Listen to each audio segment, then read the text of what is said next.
आइए दोस्तों समझते हैं।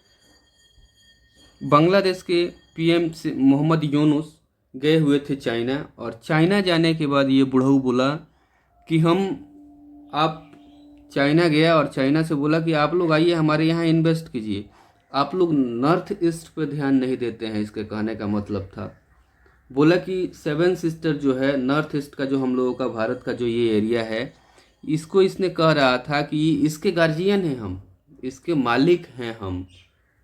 उसके बाद कहा कि आप लोग थोड़ा इस पे ध्यान दीजिए। ये लैंड लॉक कंट्री कहने वाला ही था, लेकिन ये यहाँ रुक गया और बोला कि लैंड लॉक एरिया है। इसके क्या मतलब है? भारत इधर समुद्र से लगा हुआ है, तुम उसको लैंड लॉक बोल रहा है।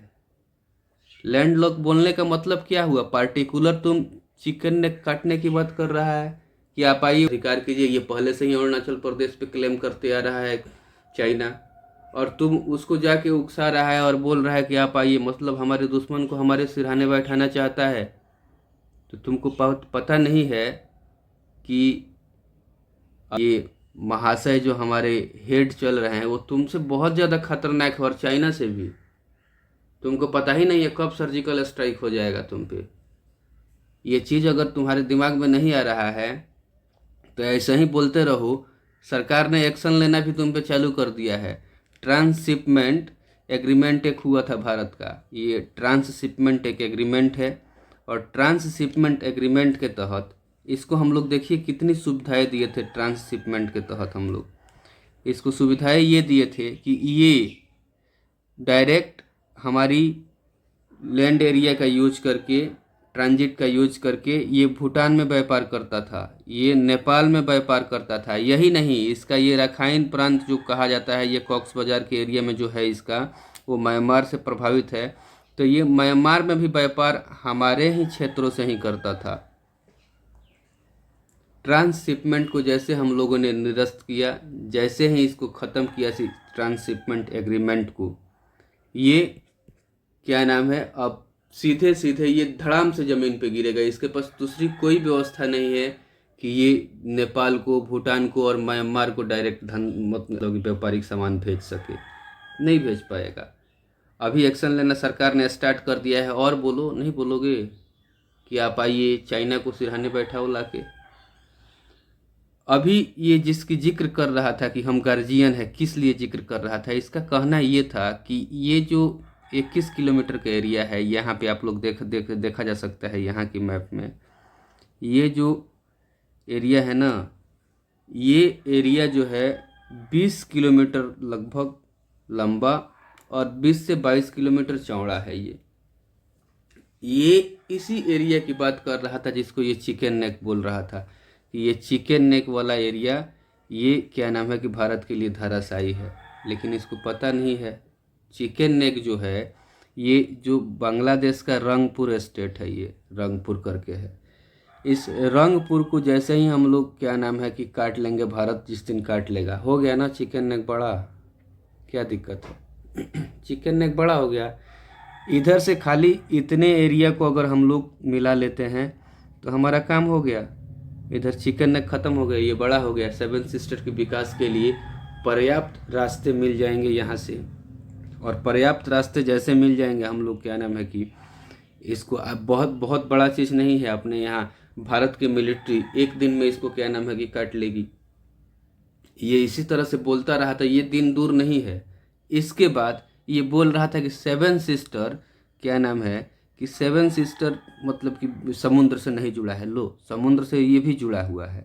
देखो यहाँ पे, यहाँ 15 से 17 किलोमीटर दूर है त्रिपुरा।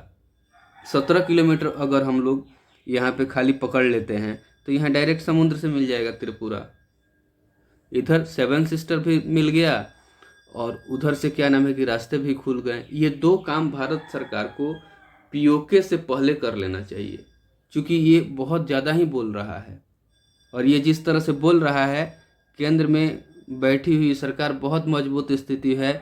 ऐसा ना हो कि तुमको लेने के देने पड़ जाए बोलने के, तुम जानता नहीं है।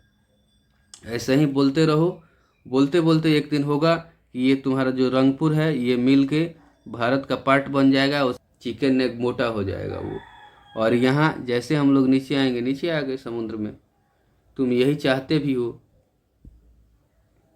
इसका कहना है सेवन सिस्टर के गार्जियन हैं हम, मतलब भारत उस तरह की डेवलपमेंट नहीं कर पाता है सेवन सिस्टर में, जो अरुणाचल प्रदेश, नागालैंड, त्रिपुरा, मणिपुर, मिजोरम ये सब हैं। इसका यही कहना था वहाँ पे कि ये लोग उसके सही से विकास नहीं कर पाते हैं और इसके हम क्या नाम है कि गार्जियन हैं। इसको ये पता नहीं है कि बांग्लादेश का ये जो कॉक्स बाज़ार का एरिया है, ठीक है, ये रखाइन प्रांत से मतलब कि प्रभावित है। ये रखाइन प्रांत में सबसे ज़्यादा मात्रा में रोहिंग्याज हैं और इन्होंने अपना अराकान आर्मी बनाया हुआ है। अराकान आर्मी जो है वो इन लोगों को यहाँ ढुका देती है और क्या नाम है कि बहुत सारे रोहिंग्या इस जगह पे, ये कॉक्स बाज़ार के एरिया में बहुत सारे रोहिंग्या है। और ये रखाइन प्रांत है, ये तो विवादित है ही। रखाइन प्रांत म्यांमार के कंट्रोल में भी नहीं रहता है। कुछ नहीं करना है, जो भी बिहार में, यूपी में या झारखंड में, वेस्ट बंगाल में जो भी रोहिंग्या हैं, जो भी मतलब कि इस तरह के हैं, उनको यहाँ पे लाके इस एरिया को खाली कराइए और यहाँ पे डाल दीजिए। भारत सरकार को करना चाहिए कि इस एरिया को खाली करके, कॉक्स बाज़ार वाले एरिया को खाली करके यहाँ पे रोहिंग्याओं को डाल दे। यहाँ पे डालने के बाद ये रखाइन प्रांत है, ये तो डिस्टर्ब है ही म्यांमार का जो है। ये वाला जो एरिया है इधर का, ये चीन स्टेट करके ये बोलता है म्यांमार में, ये एरिया यहाँ मिलना चाहता है, मतलब कि मिजोरम से मिलना चाहता है। इधर का जो एरिया है ये लगभग इधर मिजोरम बड़ा हो जाएगा। म्यांमार में भी उथल पुथल चलती है, वहाँ भी कोई ये नहीं है कि स्टेबल गवर्नमेंट है, वहाँ भी बांग्लादेश की तरह ही है। ये कोई नया चीज़ नहीं है कि ये सब पीएम को मार के भगा दे रहा है। ये सब शुरू से ही ऐसे ही अनस्टेबल गवर्नमेंट चली है यहाँ पे बांग्लादेश में या म्यांमार में। ये सब अभी हमारे जो पड़ोसी हैं ये काफ़ी मतलब कि एक अलग तरह के मतलब की स्थिति से गुजर रहे हैं और जो स्टेबल चल रहा है, जो ठीक चल रहा है, उसके ऊपर ये सब उंगली उठाएगा। तो भारत सरकार को ऐसा करना चाहिए।